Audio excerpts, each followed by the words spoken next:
दोस्तों, अक्सर लोग हमसे पूछते हैं कि महारथी कर्ण और वीर एकलव्य में कौन सबसे महान और शक्तिशाली योद्धा था। क्या एकलव्य कर्ण को कवच कुंडल सहित मार सकता था या एकलव्य के पास कर्ण से भी शक्तिशाली दिव्य अस्त्र थे। तो आज हम जानेंगे कि महारथी कर्ण और एकलव्य में कौन सबसे महान और शक्तिशाली योद्धा था। तो आइए जानते हैं दोस्तों कि दोनों ही योद्धा महान वीर और महान पराक्रमी थे। इस बात में कोई शक नहीं है कि इन दोनों जैसा योद्धा महाभारत में कभी हुआ है और ना कभी होगा।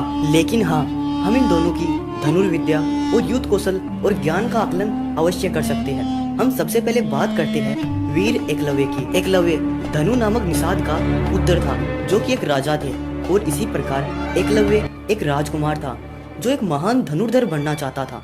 और जब उसने पहली बार गुरु द्रोण को धनुर्विद्या सिखाते हुए देखा तो वह बहुत ही ज्यादा प्रभावित हुआ।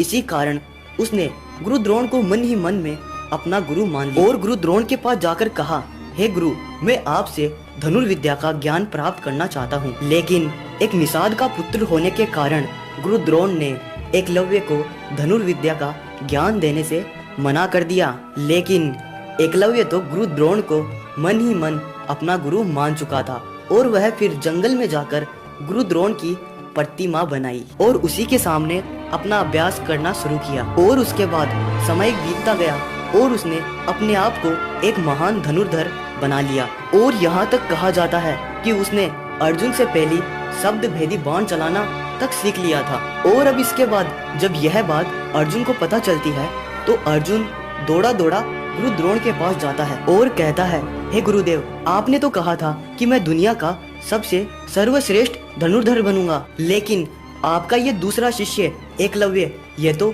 मुझसे भी ज्यादा सर्वश्रेष्ठ है। इसके बाद जब गुरु द्रोण एकलव्य को जाकर देखते और उसकी धनुर्विद्या को देखते हैं तो वो भी एक बार हैरान हो जाते हैं। इसके बाद गुरु द्रोण एकलव्य से कहते हैं, तुमने मुझे अपना गुरु माना है, इसलिए तुम्हें मुझे गुरु दक्षिणा देनी होगी। तब एकलव्य कहता है, आप यदि मेरे प्राण भी मांगेंगे तो भी मैं आपको समर्पण कर दूंगा। उसके बाद गुरु द्रोण ने एकलव्य से उसका अंगूठा मांग लिया और एकलव्य ने हंसते हुए गुरु द्रोण को अपना अंगूठा दे दिया। लेकिन अंगूठा कट जाने के बाद भी एकलव्य ने 2 उंगलियों से धनुर्विद्या चलाना सीख लिया।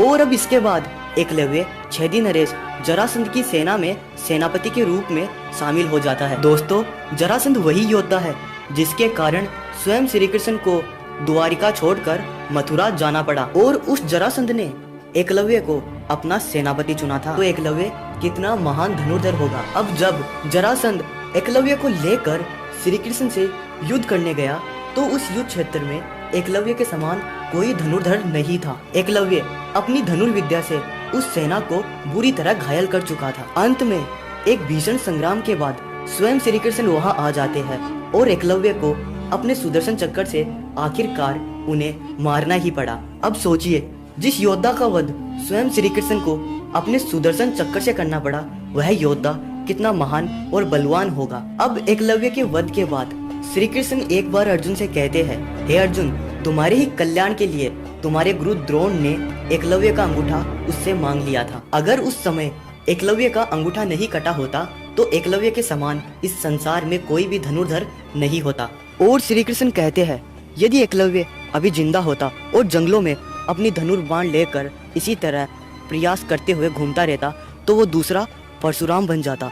दोस्तों, जिस एकलव्य की तुलना भगवान श्री कृष्ण ने भगवान परशुराम से कर दी तो सोचिए वो योद्धा कितना बलवान है। अब बात करते हैं महारथी कर्ण की। कर्ण भगवान सूर्य नारायण का अंश था, इसलिए हम यह भी कह सकते हैं कि कर्ण एक देव पुत्र था और उनके गुरु स्वयं भगवान परशुराम जी थे। और कर्ण को अपने गुरु परशुराम जी पर बहुत ही ज्यादा निष्ठा थी और कर्ण ने अपने गुरु की बहुत ज्यादा सेवा की थी, जिससे प्रसन्न होकर गुरु परशुराम ने अपने परसों को छोड़कर कर्ण को हर एक दिव्य अस्त्र का ज्ञान दे दिया, जिसके अंतर्गत भगवान शिव और भगवान ब्रह्मदेव के सभी दिव्य अस्त्र शामिल थे। और इन सब के साथ ही स्वयं भगवान परशुराम द्वारा निर्मित भार्गव अस्त्र भी था। इस अस्त्र को केवल भगवान परशुराम ने महारथी कर्ण को ही दिया था और कहा जाता है यही वह दिव्य अस्त्र है जिसके डर से अर्जुन रणभूमि छोड़कर भागने को तैयार हो गया था। और इन सब के साथ ही भगवान परशुराम ने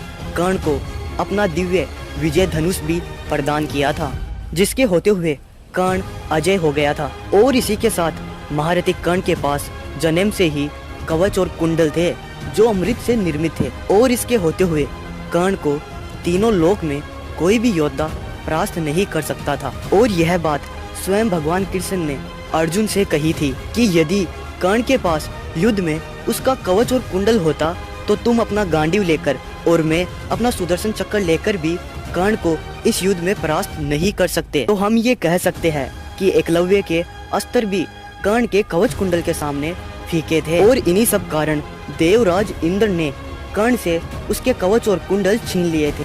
और अब आप सोचिए कि महारथी कर्ण से इंद्रदेव कितना डरते और जलते थे, और बार बार कर्ण के साथ ही देवताओं ने क्यों छल किया। इंद्रदेव के कारण ही कर्ण को पहले गुरु से श्राप मिला और फिर उनसे कवच और कुंडल छीन लिए। और भगवान श्री कृष्ण ने तो महाभारत के युद्ध के समय कर्ण पर अपनी माया तक का प्रयोग किया ताकि वो अर्जुन को नहीं मार सके। इसी कारण युद्ध से पहले कर्ण को बताया गया कि वो कुंती पुत्र है ताकि वो चाह के भी पांडवों का वध नहीं कर सके। इसके बाद स्वयं उनकी माता कुंती ने भी कर्ण से दान में अपने पांडवों के प्राण दान मांग लिए।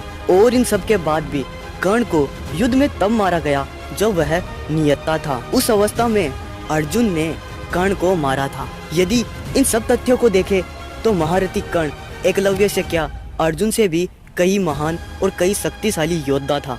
दोस्तों, आपका इस बारे में क्या विचार है?